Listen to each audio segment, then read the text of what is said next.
I'm out of channel, just a bit of an update today. Not working on an instructional video, but I am sorting out some stuff to put online because I've created a new website, crbilton.com. I'll put a link to it in the description. But yeah, I'm giving this chain a bit of attention. I do really like it. Going from that, before, after. So I'm giving him little sort of eyeballs. Just adds a little bit more character. I just think it looks more sort of fun. So yeah, I really like this chain. My motivation for doing it is because if you Google search images for skull chains, people always do a little skull and they put little rings in between them, little jump rings. I saw that, I want to do it, and I thought that's just such an easy way to do it. I'm more clever than that, I'm more capable, so I figured out a way to connect them like this. So you can't literally see any connecting links, just skull, skull, skull, and it's fully flexible all the way around, so clever me. I'm gonna continue going around it now. It's a bit of a job to do this, bit of an endeavour, but yeah, I'm just, with a ball phrase, doing the eyes.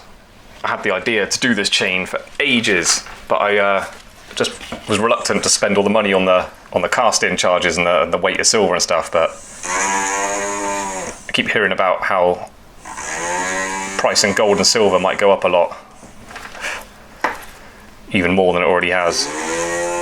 So I thought any sort of cast-in jobs I've got ideas for, I should get on with them sooner rather than later.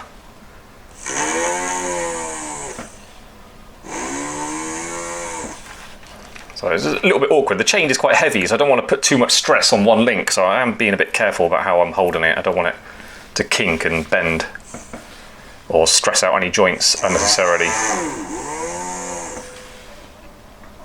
Then obviously I want these in the same position, all of them. I don't want wonky eyes on any of them.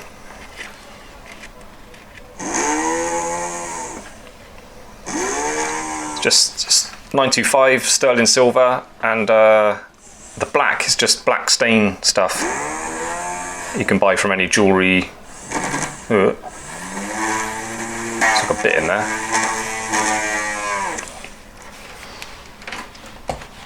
There's a little lump in that one, that was odd. Alright, cool. Yeah, black stain and stuff. And then, because I'm handling it, putting the grease off my fingers all over it. After I've done this, I'm going to put it on the like scratchy wire wool mop I've got for putting brushed finish on the surface of metal. So I'll go over the whole thing with that and get it looking fresh again. And then I can take photos to put it on the website.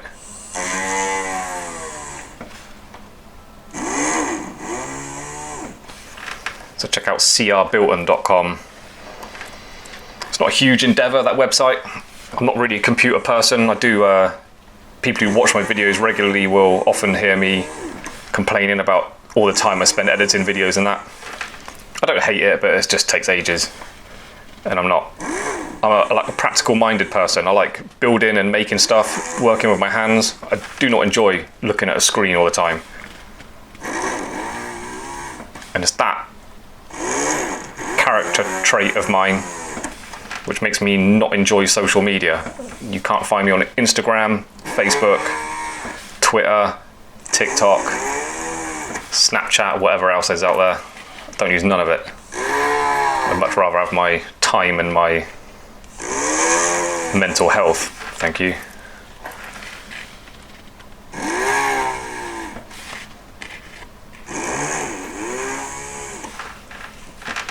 So yeah, just doing these one by one.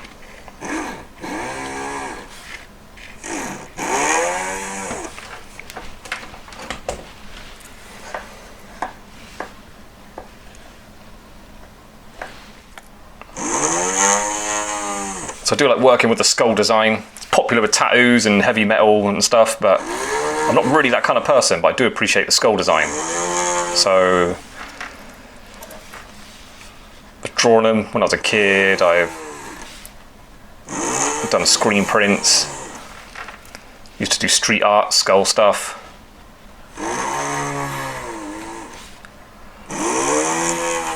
Since I've been to Japan, I started doing skull jewellery, so researching online to see what other people are doing.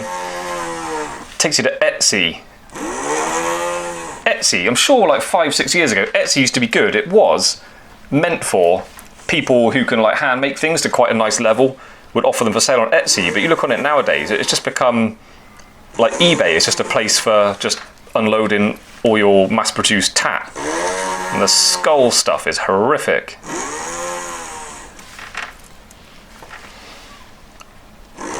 Also, with Etsy, why are people putting things for sale on there for like £9.50? What is the point? I mean, just the time it takes to take nice photos and upload it and write a description and stuff, it's got to be worth more than that. Can you really, with that money, can you really replace what you sold and then take a little bit of profit for yourself?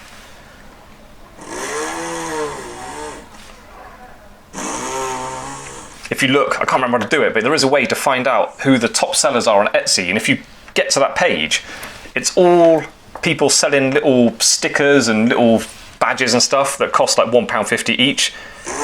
It is possible, apparently, to make quite good money on Etsy, but my good God, you've got to be one of those shops that sells lots and lots and lots of little things that cost just a few pounds each. I don't really want that kind of job. So I'll tell you what's happened to me since I come to Japan. I've accidentally become like a professional wedding vow writer. What it is, yeah, you know, like English people will commonly have like Japanese writing, like kanji characters tattooed, because it's kind of like art to us. Same vice versa, grass is always greener, right? Japanese people feel like European writing is like exotic somehow. So, because my wife's a florist, she's often dealing with customers organising their weddings, and they ask if I can handwrite their wedding vows for them, like, or permanently on a board. So I've done this a few times now, 3 times now. I get these jobs to convert people's bad English into correct English, but in a way that sounds like a wedding vow, and then design it on a board so it all lines up nicely, all the letters are the correct size, so the distance of the lines works out nice. And yeah, I've got to do it really neatly on a board.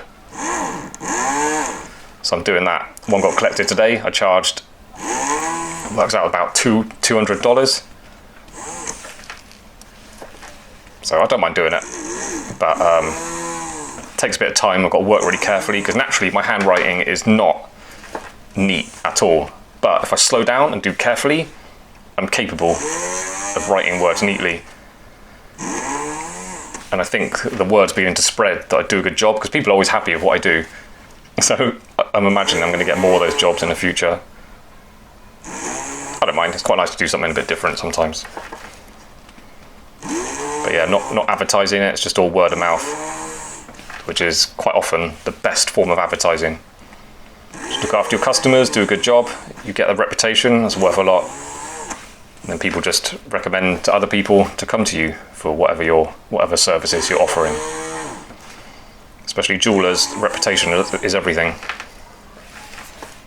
So I don't know if you noticed, there's no catch on this chain. It's because I didn't want to have an ugly catch, like ruining the line of it.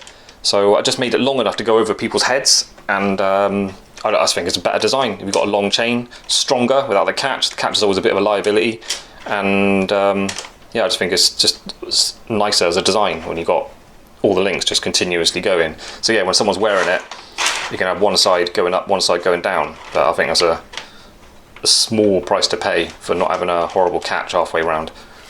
So there you go, done the eyes now, and just going to go with that wire brush thing and get the rest looking all nicely brushed up and nice and bright silver, take some photos, get this on the website. So yeah, www.crbilton.com.